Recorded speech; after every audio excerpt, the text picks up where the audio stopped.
Hello, we're going to talk about The Great Gatsby today in chapter 6. There's another party here, so I thought if there was ever an excuse to get dressed up, it'd be this one. Rumors are again at the beginning of chapter 6, and in fact, the rumors have gotten so out of hand that a reporter has come straight to Gatsby's house to inquire about them. I'm going to read here. It says, "It transpired after a confused 5 minutes that the man, who is a reporter from New York, had heard Gatsby's name around his office in a connection with which he either wouldn't reveal or didn't fully understand. This was his day off, and with laudable initiative, he had hurried out to see. It was a random shot, and yet the reporter's instinct was right. Gatsby's notoriety, spread about by the hundreds who had accepted his hospitality and so become authorities upon his past, had increased all summer until he fell just short of being news. Contemporary legends, such as the underground pipeline to Canada, attached themselves to him, and there was one persistent story that he didn't live at a house at all, but in a boat that looked like a house, and was moved secretly up and down the Long Island shore. Just why these inventions were a source of satisfaction to James Gatz of North Dakota isn't easy to say." Now, there's a lot going on here with this, and the first issue that I want to discuss is the underground pipeline to Canada. During Prohibition, a lot of people were producing alcohol in their homes, which of course, not only was it illegal before to produce alcohol without a liquor license, but now since nobody's allowed to produce it legally, this is running rampant. And just like now with drugs that aren't regulated, people put some bad stuff in there. And in addition to the fact that it's gross that people are making them in their homes, because it's true, bathtub gin was made in people's bathtubs, folks like Tom Buchanan are not going to be interested in drinking that kind of liquor. These are high-class people. Well, Canada doesn't have prohibition, so they're still running their distilleries and their breweries and all that kind of stuff. So the underground pipeline from Canada is the illegal movement of alcohol from a country like Canada that already has it legally, and then it's distributed illegally in a country like the United States where prohibition exists. So they're saying, well, maybe that's part of the reason why too, that he has his money. And of course the fantasy is brought back that he doesn't even live in a house, that he lives in a boat that just moves up and down the Sound, which is totally ridiculous as well. But these are the things that are happening, and he is being talked about, and it is a lot of notoriety, and it is here in chapter 6 that a little bit of authenticity about who Jay Gatsby really is finally revealed.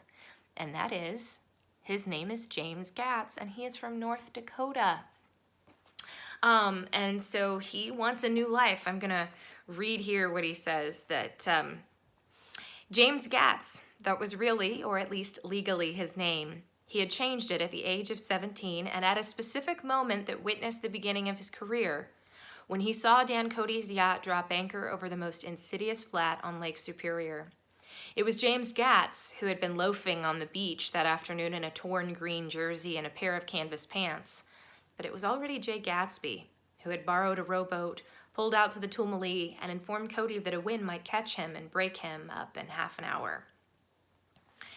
And so here he is in his old life, 17 and younger, wishing for a different life. And so he establishes this persona of what his life could be. And sure enough, the opportunity presents itself. That yacht that Dan Cody has represents the life and the expectations that Gatsby has for himself. And so when the opportunity presents itself, which he initiates, James Gatz does, to have a conversation with and start a relationship with this man, he's ready. And so probably what happened when he went up and offered that piece of advice about the weather, the man would have said, well, thank you, what's your name? And he would have then elicited that brand new name.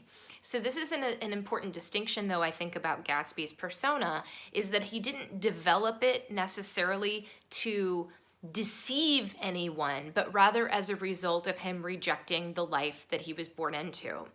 And Americans love stories about people that are these rags to riches, and Gatsby is someone who is trying to transform himself in such a way. He's restless. He feels confined by the framework that he feels powerless to break free from. I mean, he attends school, but he hates that he has to work as a janitor to do that. And one of the things that is talked about is that he has all these dreams, and yet they're rested securely on the wing, on a fairy's wing. So he comes in and meets Dan Cody, and Dan Cody represents that ideal for which Gatsby strives. And Gatsby takes a risk by going up to Dan Cody and introducing himself as Jay Gatsby. But then again, what does he have to lose? There really is no risk in that. And so things do progress from that. Dan Cody does sort of take him on as a protege, as someone he can teach and tutor, and he is somebody who's so crucial to Gatsby's education. In this scenario, it is Gatsby then who is the observer, and he realizes that Dan Cody is a liability to himself. He may be rich, but he makes himself so vulnerable to bad decisions when he drinks, particularly with the women he associates with. One woman named Ella Kay is going to get sort of credit for Dan Cody's demise at the end. And so even though Gatsby gets to wear nice clothes and go around the globe with Dan Cody and take on a variety of responsibilities for several years, when Dan Cody dies, Gatsby is left with nothing. And this is where students often misread pieces in this chapter. So I just want to clarify that this is not where Gatsby gets his money. People think that he inherited $25,000. No, he was supposed to, but he's not going to get it. And so it's Ella Kay that gets it. And it's implied, that I said a few seconds ago, that she was the one who murdered Dan Cody. So she didn't have a problem getting all of her money. So all that he's really left with is just the education and life experiences that he's had over the last 5 years with Dan Cody. And this is why Gatsby does not drink.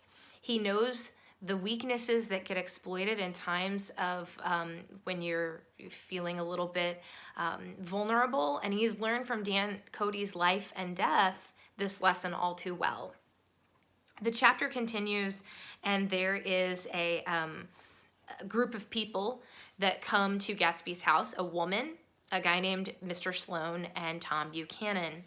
And I want you to pay attention to how these guests treat Gatsby. They're in his home, and it's a really uncomfortable and icky scene, and it reinforces this sense of entitlement that these so-called high-class people exhibit, and the downright insincerity of their interactions with Gatsby that leave him rejected, and I think for no reason.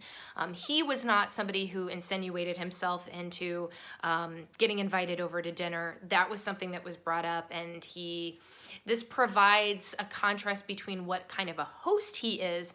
He's someone who's willing to bend over backwards. He's ringing bells to get the servants to bring in refreshments and a cigar, whatever you want. And people treat him like trash. You may recall, too, we didn't talk about this in the lesson over chapter 3, but in chapter 3, there was a woman whose dress was torn at one of Gatsby's parties, and then he ended up replacing it with a super valuable dress that was really beautiful.